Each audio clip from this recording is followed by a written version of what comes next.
이제 저희 세 번째 패널 토의를 시작하도록 하겠습니다. 저희 코트라 실리콘밸리 무역관의 이영기 관장님을 모더레이터로 해서 마지막 세션의 패널리스트 분들을 무대로 모시겠습니다. 바이턴의 스캇방 수석 엔지니어님, LG전자의 김영재 박사님, 김동욱 수석 엔지니어님, 팬텀 AI의 윤지연 이사님은 다시 한번 활약해 주시고 현행대학교 R&D 센터의 김봉훈 센터장님입니다. 모두 큰 박수로 맞이해 주시기 바랍니다. 네, 안녕하십니까. 방금 소개받은 코트라 실리콘밸리 무역관의 이영기 관장입니다. 점심시간이 다 됐는데도 불구하고 이렇게 늦게까지 남아 있어 주셔서 너무 감사드리고요. 저희 마지막 패널 세션은 사실 한국어로 진행된다는 장점이 있어서 여기 앉아 계신 분들이 사실 오늘 하루 종일 진행됐던 것들에 대한 많은 궁금함이 있으실 거예요. 저희가 여러 가지 주제들을 사실 사전에 좀 준비를 했었는데 많은 주제가 앞부분에서 좀 더 많이 이렇게 이야기가 됐었기 때문에 한국어로 된다는 장점을 가지고선 여기 계시는 분들과 여러 가지 중요한 주제 부분들에서 제가 조금 더 공유해서 나가는 걸로 저희 오늘 패널을 시작하도록 하겠습니다. 오늘 먼저 한 분 한 분씩 먼저 각자 소개를 좀 해주시면 좋을 것 같고요. 예. 네, 안녕하십니까. 초청해 주셔서 감사합니다. 저는 스캇방이라고 합니다. 한국 이름은 방성용이라고 하고요. 저는 현재 바이톤에서 자동차 공조 냉각, 배터리 팩하고 파워트레인 이제 터모 매니지먼트 시스템, 그리고 이제 에어로다이내믹스 하고 재료, 그리고 이제 해석 쪽을 맡고 있습니다. 감사합니다. 안녕하십니까. 저는 김형재라고 하고요. 지금 LG전자에서 로봇 개발하고 있습니다. 근데 제가 왜 여기 왔냐면 제가 여기 오기 전에 제가 멜로다인에 있었거든요. 멜로다인에서 라이다 데이터 프로세싱 했었고 그 전에 애플에 있었습니다. 네, 그래서 초대된 것 같습니다. 그리고 윤지연 이사님, 사실 제가 실리콘밸리 있을 때부터 잘 알고 있던 분인데 발표 이렇게 잘하는지 몰랐습니다. 네, 오늘 잘 들었습니다. 네, 안녕하세요. 저는 김동욱이라고 합니다. 저는 무선 통신 엔지니어고요. 옛날에 모토로라, 그 다음에 브로드컴, 그 다음에 애플에서 스마트폰과 통신 시스템 하드웨어 플랫폼을 개발하였습니다. 네, 반갑습니다. 네, 방금 막 뵀던 윤지연입니다. 네, 반갑습니다. 저는 한양대 글로벌 R&D를 맡고 있는 김봉훈입니다. 저는 이제 주로 말씀드린 대로 지금 나오신 분들이 다 엔지니어고요. 저는 엔지니어가 아니라 비즈니스 모델을 만드는 사람이고요. 특히 이제 한국의 그런 키 테크놀로지와 그다음에 해외에 있는 여러 가지 연구소들을 발굴해서 글로벌 R&D 펀딩 소스를 발굴하는 일을 하고 있습니다. 특히 그래서 아마 오늘 말씀하신 자율주행 자동차나 전기차 이런 부분에 프로젝트를 한 5년 정도 진행하고 있고요. 그런 부분에 대해서 저희가 글로벌 공동 연구를 위해서 노력하고 있습니다. 네, 고맙습니다. 예. 방금 이렇게 각자 지금 현직에 계신 부분들을 소개를 해주셨고요. 근데 좀 저희가 이제 패널분들의 조금 이제 설명을 좀 더 드리면 우리 스캇 이사님 같으신 경우는 이제 중국 바이튼 중국계 회사에 지금 다니시고 계시고요. 대기업도 있으시고요. 중소기업도 있으십니다. 학계도 있으시고요. 통신이나 이런 산업 분야에 대한 전문가님들을 저희가 이게 패널로 모이셔서요. 일단 첫 번째는 저희가 이 각자 한 분들이 가지고 계시는 그 장점 부분에 대해서 저희가 가질 수 있는 이 한국적인 부분에 있어서 최근에 이 실리콘밸리라고 하는 미래를 연결하는 어떤 그 키워드 부분에 대해서 저희가 이게 오늘 행사를 준비했는데요. 한 분 한 분들이 갖고 계시는 그런 장점 부분에 대해서 제가 여기 앉아 계신 분들을 대신해서 질문들을 좀 한번 여쭤보도록 하겠습니다. 먼저 우리 스캇방 이사님께 여쭤보면은요. 사실 올해 5월쯤에 저희 군산 공장의 저희 바이튼 투자 부분들이 좀 언급된 바가 있습니다. 저희 언론 부분에서요. 그래서 지금 저희가 하드웨어 제조 쪽에서는 굉장히 잘하고 있는데 이 전기차 제조를 위한 모델이 실제로 어떻게 저희 나라에서 적용을 하고 우리나라 산업 분야에 어떻게 영향을 미칠 수 있는 이런 부분들인데 특히 바이튼의 투자 부분, 특히 그다음에 MS 오토텍이랑 같이 연결됐던 이 부분에 대해서 혹시 우리 방 이사님께서 조금 의견을 주실 수 있는지 여쭤보고 싶습니다. 우선 과거 아마 조선일보 쪽에서 먼저 나왔던 기사인 거로 기억을 합니다. 제가 지금 관련 내용에서 말씀을 드릴 수 있는 입장은 아니고요. 저는 개발을 담당하고 있고요. 하지만 그 바이톤 자체가 실리콘밸리에 있는 여러 개 전기 자동차 회사인 거는 맞습니다. 근데 스타트업 자체가 또 다른 스타트업에 투자를 한다는 것 자체가 이게 좀 논리상 맞지 않을까 싶은 생각이 들고요. 그 부분 관련해서는 저희 사업 개발이라든지 저희 PR 쪽에 그 공식적인 답변을 받는 게 더 맞는 것 같습니다. 그리고 지금 두 번째 아까 질문이 두 부분이 있었던 것 같은데요. 저는 전기 자동차를 한국 사람으로서 엔지니어로서 해외에서 그래도 좀 많이 오래 한 사람 중에 한 사람입니다. 근데 지금 아까 오전 세션도 그렇지만 지금 현재 전기 자동차 스타트업들이 굉장히 많이 의존을 하고 있는 부품 서플라이 체인 자체가 한국에 있습니다.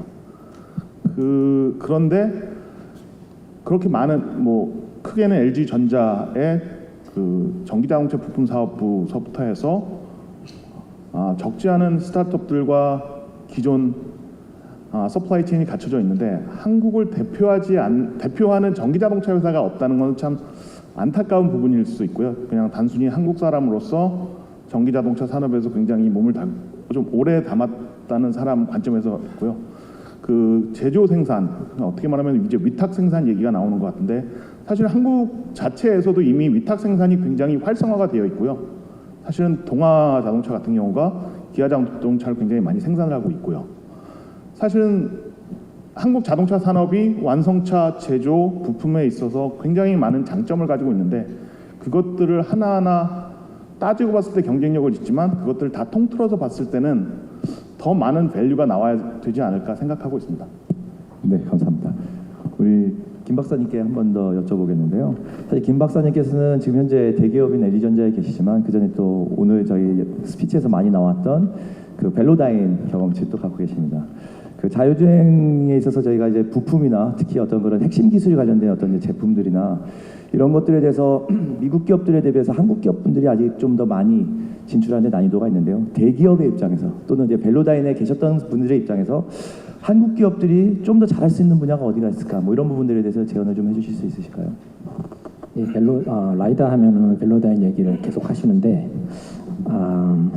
벨로다인도 사실 좀 어렵습니다. 왜냐하면 시장 자체가 크지 않기 때문에 아무리 넘버원이라도 어렵고 왜 시장이 크지 않냐면 오토그레이드 라이다를 아직 못 만들고 있습니다. 벨로다인도 지금 그 현재 그 제품들이 차에 들어갈 정도가 안 돼요. 아까 그래서 나온 게 그래서 매출이 아까 보면은 뭐 수백 대 계약을 모 회사와 체결했다고 하는데 그 벨로다인 비싸다고 하더라도 수백 대 곱해보면 매출 얼마 안 나옵니다. 근데 지금 거기 회사가 종업원이 한 500명, 600명 할 텐데 대충 종업원 한 명당 1밀리언 정도 매출이 나와야 이제 좀 안 힘들다는 얘기가 나오는데 그렇지 않습니다. 그런데도 불구하고 그러니까 한국 부품 회사들은 그 자동차 OEM에 납품해 본 경력이 있으니까 그걸 이용해서 그 오토그레이드 부품을 만들 수 있는 어떤 노하우가 있지 않을까라는 생각을 하고요. 그걸 이용해서 만들면 좋겠다는 제 생각이 있고 그 다음에 또 하나 말씀드릴 거는 그럼에도 불구하고 어떤 느낌이 있냐면 벨로다인뿐만 아니라 제가 그전에 애플도 있었고 퀄컴도 있었는데 나름 업계의 넘버원에 있는 회사에 있었는데 남들이 어떻게 보든지 상관없이 자기는 넘버원이라는 생각을 합니다. 그게 되게 중요한 것 같아요. 그러니까 남들이 뭘 하는지를 신경 안 쓰는 거. 그러니까 팔로우 할 사람이 없으니까 패스트 팔로우도 안 되는 거죠. 그래서 자동으로 퍼스트 무버가 뭐 이런 얘기를 하는데 그러니까 남들이 뭐 하는 걸 안 보는 게 되게 중요하다고 생각해요. 그래서 지금 실리콘밸리 오토테크 컨퍼런스에서 실리콘밸리가 뭘 하는지 보는 것도 좋은데 여기가 그냥 실리콘밸리라고 생각을 하고 그냥 자신 있게 자기가 생각해서 이게 시장이 맞다, 시장이 원하는 물건이라고 생각하는 걸 만드는 게 더 중요하다고 생각합니다. 그 중에서 이제 벨로다인도 나오고 애플도 나오고 그러는 것 같습니다. 네. 우리 김동욱 수석님께서는 지금 현재 대한민국의 과기정통부에서 죄송합니다.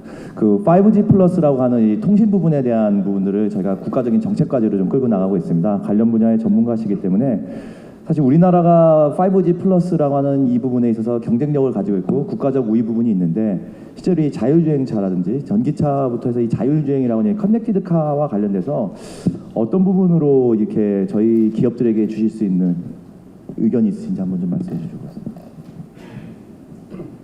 네, 무선 통신이 이제 자율주행에서 점점 중요해지는데요.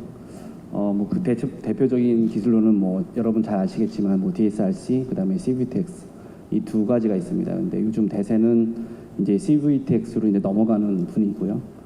또 이제 3GPP 스펙을 보면 뭐 릴리즈 14, 15하고 16로 넘어가면서 이제 그 셀룰러 기반의 VTX도 이제 LTE에서 이제 5G로 넘어갑니다.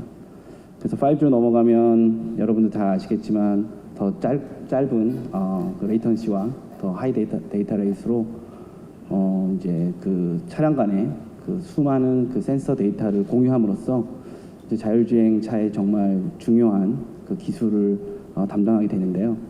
근데 사실 5G는 이제 막 시작이고요. 앞으로 그 시장이 이제 머추얼 되려면은 앞으로 2, 3년 심지어 더 뒤로도 많이 봅니다. 그리고 방금 전에 말씀하셨던 김현재 박사님이 그 오토모티브 그레이드 말씀하셨는데요. 모든 이제 기술이 모바일에서 왔기 때문에 이쪽 모바일도 오토모티브 그레이드의 그 릴라이빌리티나 이런 거를 하기가 굉장히 어렵습니다. 그 많이 챌린징하고요. 이런 거 볼 때 아까 처음에 말씀하셨던 한국 기업들은 어떻게 할 수 있을까? 일단 그 자동차에 경험이 많으신 그런 기업들은 그 오토모티브 그레이드의 그 강점을 갖고 있고 뭐 새로운 거를 CVTX 이런 걸 만약에 하시게 된다 그러면 5G를 통해서 아직은 시간이 있기 때문에 좀 더 스터디를 하시고 시장을 잘 보신 다음에 그쪽으로 천천히 진입하시는 것도 괜찮을 것 같습니다. 왜냐하면 다른 업체들도 다들 보고 있거든요. 이 시장이 어떻게 되는지. 그래서 상대적으로 더 좋은 기회가 앞으로 있을 것 같고요. 그 다음에 이제 저 문제는 5G를 누가 리딩하느냐. 그 퀄컴이 지금까지 계속 리딩을 하고 있습니다.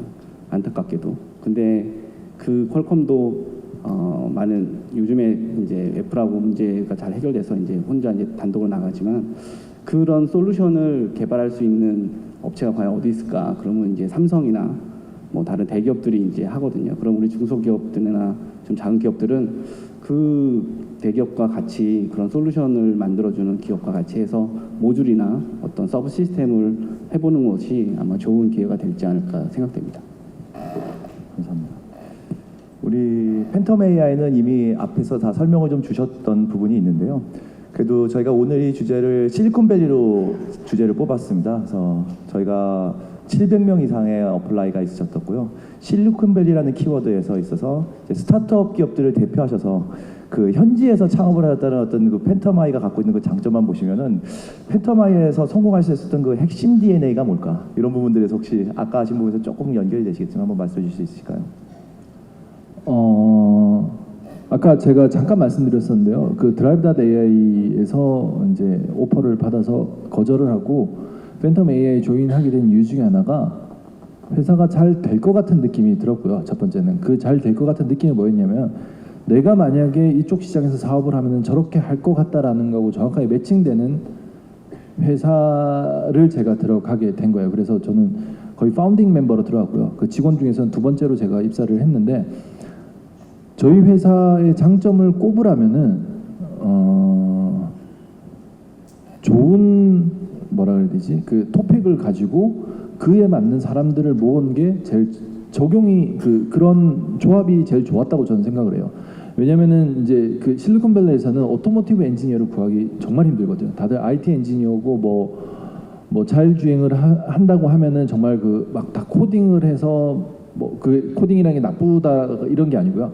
이제 오토모티브 그레이드를 잘 이해 못하고 시작하는 사람들이 꽤 많이 있거든요. 대표적인 예로 들어가지고 이거 실명을 얘기를 해도 되는지 모르겠는데 오토엑스라는 회사를 아실 거예요. 그 창업자가 닥터 지안숑 그 프린스턴 교수고 거의 천재적인 사람 중에 한 명이었는데 오토엑스라는 회사를 창업을 했는데 거기도 지금 오늘 하고 있다고 얘기를 하더라고요. 얼마 전에 얘기를 들었는데 이제 저희 회사의 가장 장점은 자동차 회사를 타겟으로 커스터머로 정해놓고 자동차 그 인더스트리에 대해서 잘 아는 사람들이 다 모여 있어요. 저희 회사의 대부분의 멤버들이 뭐 티어 1, 뭐 테슬라 그리고 OEM에서 일하는 사람들이 다 모여가지고 컴퓨터 비전 솔루션하고 딥러닝하는 회사들은 많은데 이 회사들이 일하는 프로세스가 딥러닝을 돌려서 뭐 예를 들어 그 레인 디텍션을 한다고 가정을 하면은 레인 디텍션을 하고 와 잘 됐다 하고 그거를 들고 비즈니스를 하러 돌아다녔거든요.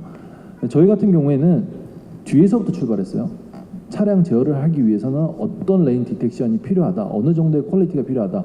그래서 이걸 가지고 개발을 하고 테스트를 해서 직접 차를 제어를 하고 이거는 좀 아직 모자라니까 좀 더 어떻게 하자 이런 식으로 거꾸로 일을 하고 이걸 들고 이제 저희가 그 회사들을 찾아다니니까 저희가 파트너들은 다 자동차 인더스트리에 있는 회사들이겠죠. 찾아다니까 그 사람들이 하는 얘기가 니네 같은 회사들이 진짜 한 몇십 군데가 찾아왔는데 이 인더스트리를 알고 일하는 회사가 온 거는 니네가 처음이다라고 얘기를 하더라고요.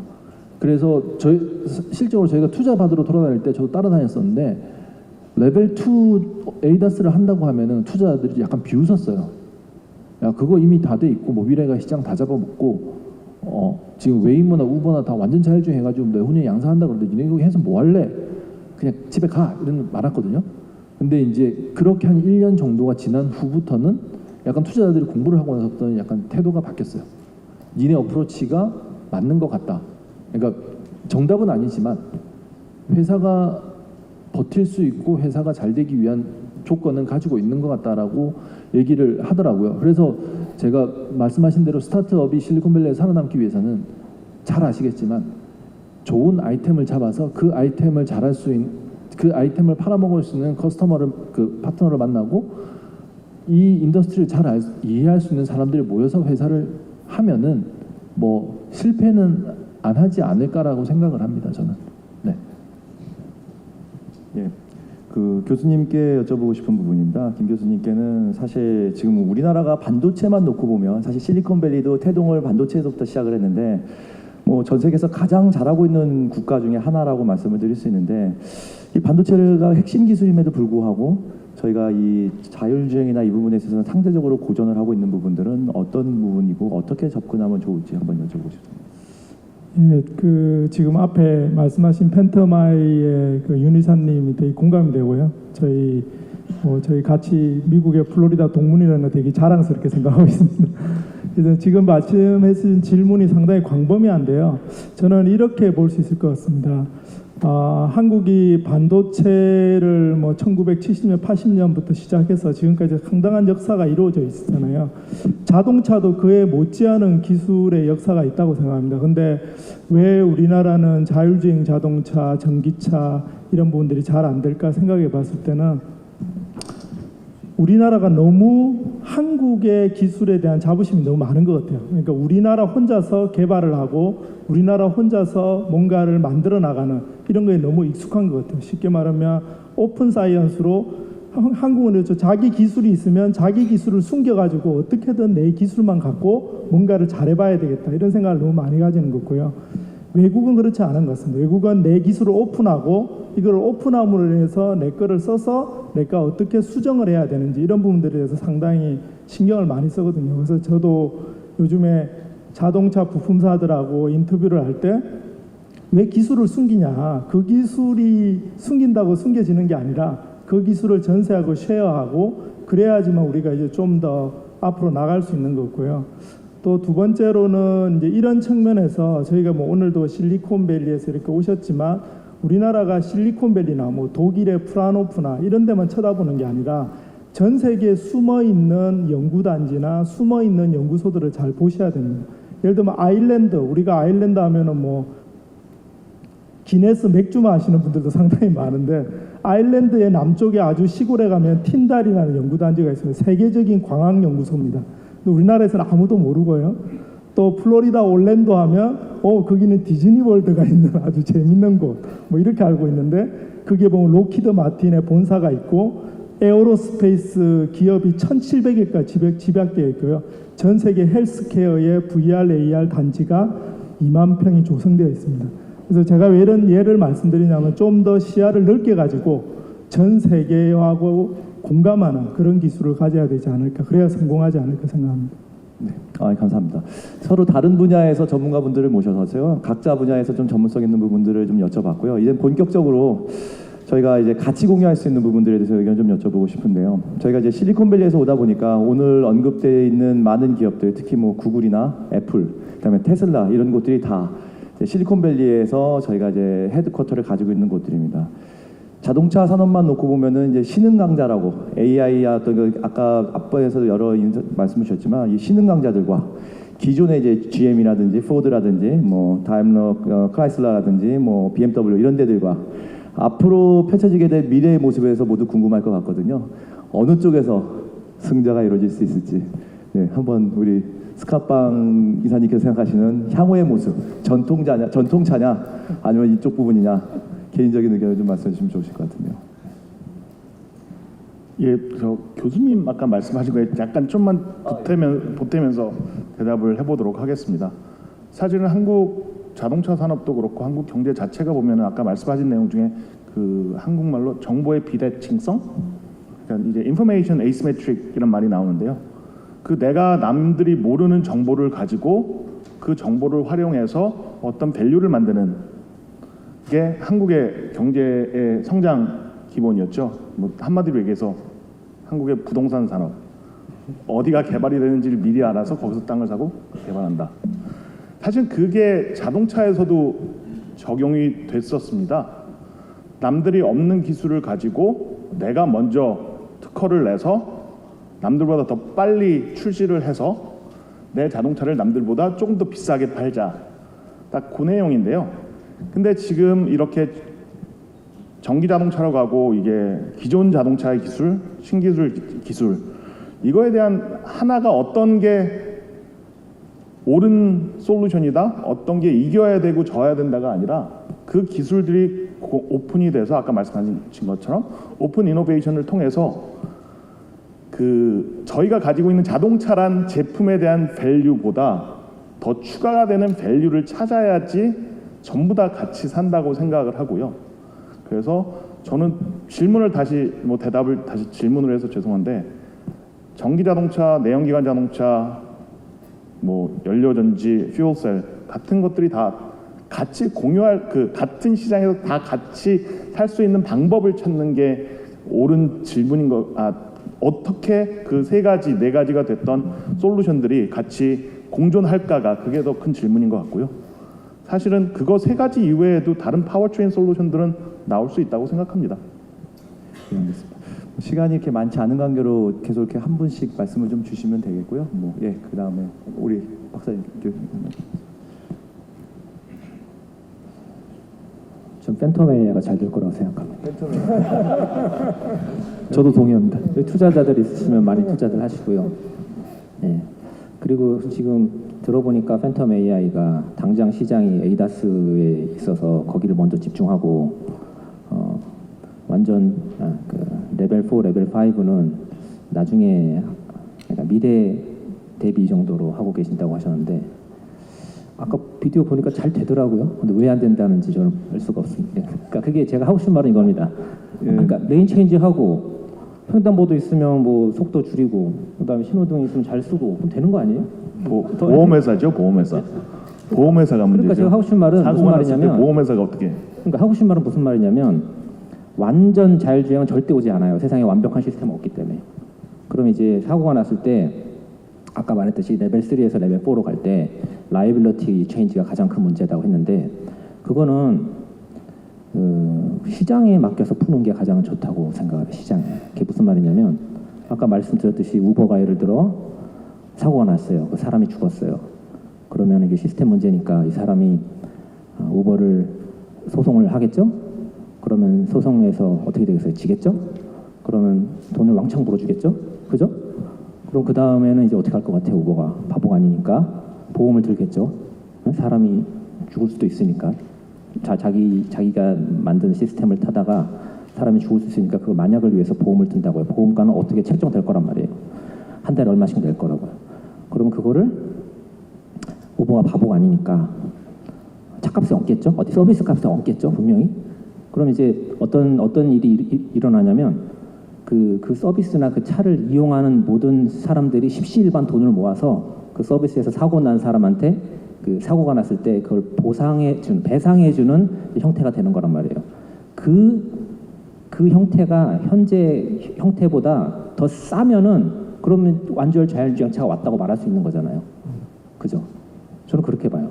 그러니까 이게 어떤 기술적인 거라기보다 그렇게 시장에 맡기면 저는 좀 격하게 말해서 실리콘밸리가 그 돈으로 정의가 이루어지는 곳이라고 생각하는데, 그러니까 좋은 뜻으로 놔두면 알아서 이게 서로 경쟁하다가 이제 앞팀을 포인트를 찾아가는 거죠. 그렇게 놔두면은 곧 올 것 같은 생각이 들어요. 저는 아까 그 비디오를 보면은. 네, 제가 질문을 애플이나 구글 아니면 이제 자동차 중에 어디였냐라고 물어보셨는데 아니요, 좋습니다. 이게 좋고요. 아니요, 결국은 팬텀 AI가 제일 잘할 것이다. 제가 내비건 리서치라고 작년인가 재작년에 그 셀프 드라이빙 카 리서치하는 그 회사들을 쫙 조사해가지고 랭킹을 매겼어요. 나름 뭐 주관적이라고 우리는 그 랭킹 밑에 있는 회사들은 주관적이라고 하겠지만 나름 객관적인 지표를 가지고 매겼는데 안타깝게도 팬텀 AI를 그때는 평가를 안 하신 것 같아요. 안 하신 것 같고 거기 보면은 탑에 달리는 회사들이 이제 웨이모, GM, 포드 이런 거 있고 찾아보면 있어요. 그냥 내비건 리서치라고 구글해 보시면 알아요. 그리고 또 밑에 있는 회사들이 뭐냐면 애플, 뭐 테슬라. 저는 그냥 개인적인 의견 없이 그냥 말씀드린 거예요. 애플, 테슬라 뭐 이런 것들이 있더라고요. 네, 그냥 참고 삼아 말씀드립니다. 네. 혹시 또 다른 의견 있으신 분들은 편하게, 시간이 많지 않아서 제가 한마디 하겠습니다. 예, 지금 말씀하신 게 이제 기존의 내연기관의 어떤 메이커들과 새로 오는 플레이어들이 누가 승자가 될 것이냐, 뭐 이게 이제 주 질문인데요. 저는 한 가지로 이렇게 말씀드리려고 합니다. 어떤 자동차의 카메이커보다는 여러분이 잘 아시는 이제 콘티넨탈이라는 부품 회사가 있습니다.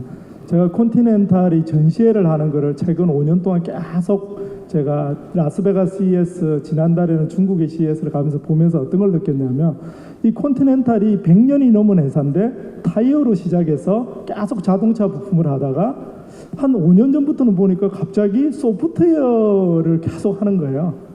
그래서 저는 어떤 걸 생각을 했냐면 결국에는 자동차, 오늘 만도도 오셨지만 자동차 관련 부품 회사들이 콘티넨탈처럼 과감한 투자와 M&A를 통해서 결국에는 소프트웨어 회사처럼 변할 것이다. 이게 하나가 있고요. 그게 지금 콘티넨탈의 모습이거든요. 실제로 지금 사업 분야에서 그런 소프트웨어 분야에 많이 투자를 하고 있고요. 반대로 애플이나 구글이나 이런 데가 자동차처럼 차는 못 만들지만 그런 서비스를 계속 하겠다고 하는데 저희 관점에서는 이제 그 전기차냐 자율차냐 어떤 차량의 그런 어떤 종류에 따라서 성자가 갈릴 것 같고요. 그렇지만 지금 현재 확률로 봤을 때는 좀 자동차 관련된 회사들이 조금 더 성자일 가능성이 있지 않을까 이런 생각을 좀 하게 됩니다. 네.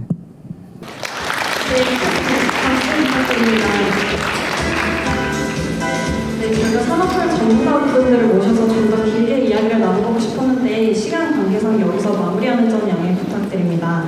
네, 오늘 저희가 준비한 컨퍼런스를 통해 전통 자동차 부품과 미래 자동차 부품 업계가 발전 및 상생 방안에 대해 함께 고민하는 시간이 되셨으면 좋겠습니다.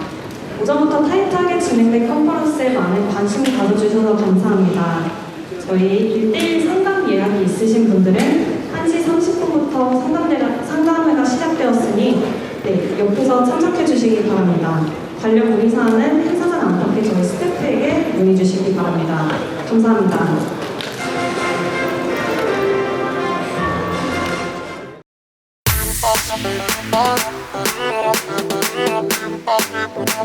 Bye.